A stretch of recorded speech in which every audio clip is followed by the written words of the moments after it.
Hi folks, welcome to this video where we're going to take a look at question number 2 from the chapter 8, My Open Math, homework on confidence intervals.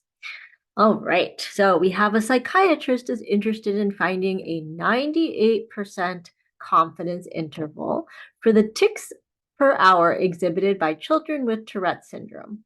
The data below shows the tics in an observed hour for 13 randomly selected children with Tourette syndrome. Round answers to 3 decimal places where possible. All right, and so what we have here, we actually have a whole table full of the data from those 13 randomly selected students, okay?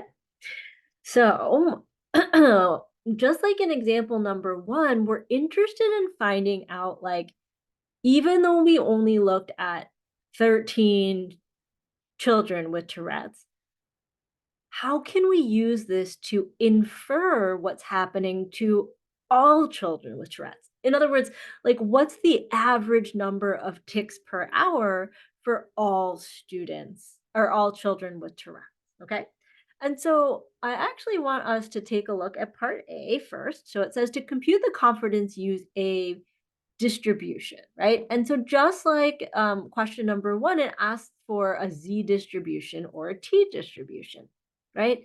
And so just as a reminder, the z is when you have your standard deviation is known, right? And that basically just looks like a regular normal curve, okay? But a t-distribution is when that standard deviation is unknown, okay?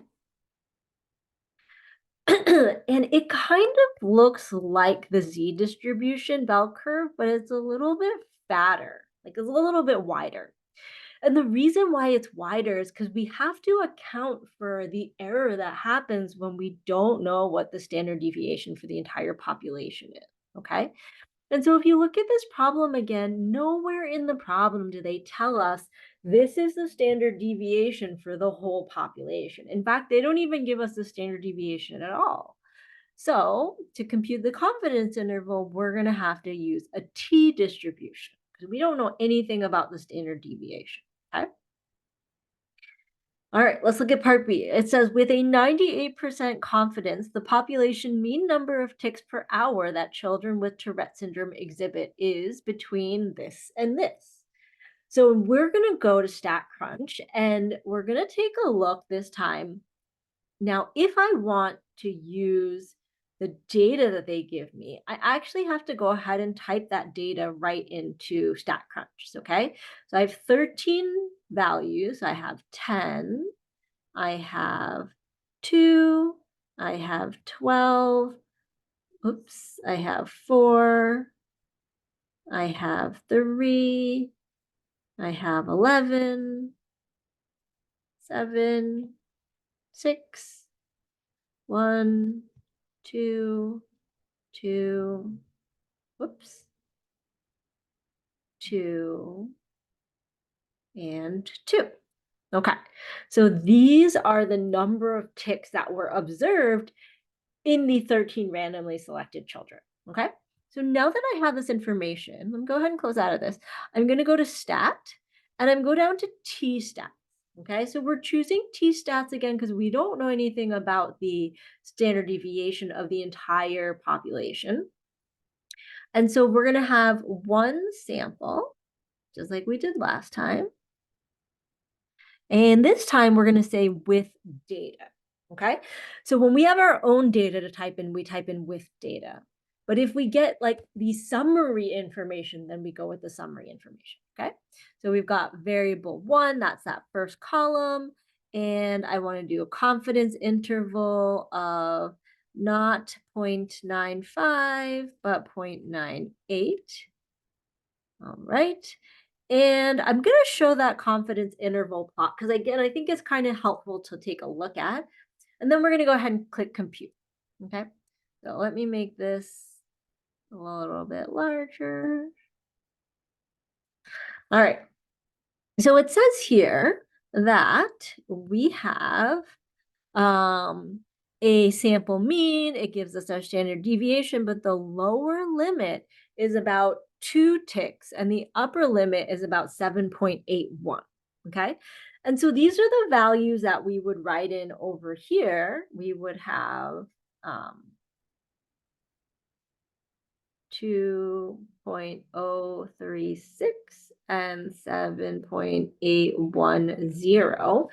But like, what do these numbers mean? Let's really think about it, okay? What this means is that if I chose any child with Tourette's in the entire world, like the entire population of children with Tourette's, and I wanted to know how many ticks they might have in an hour, I'm 98% confident that it's going to be between 2 and 7.8. Okay.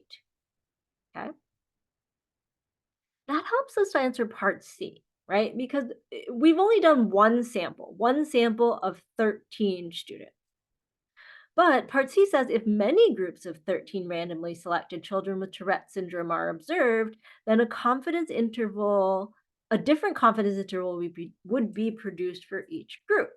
And about 98% of these confidence intervals will contain a true population mean number of ticks per hour, and 100 minus 98 is 2, so about 2% will not contain the true population mean of ticks per hour.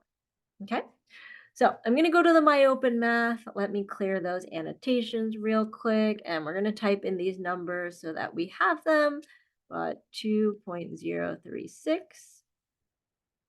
and this one over here is 7.810. All right, and about 98% will contain the true mean and about 2% will not. And if we submit our question, now we've got our correct answers, okay? So this is like the part of the semester where we're learning how to find new things on StatCrunch, but we're also learning how to make decisions and interpret what we have. Okay, so I hope this video was helpful. I'll post a couple more to go through a few more examples, but let me know if you have any questions.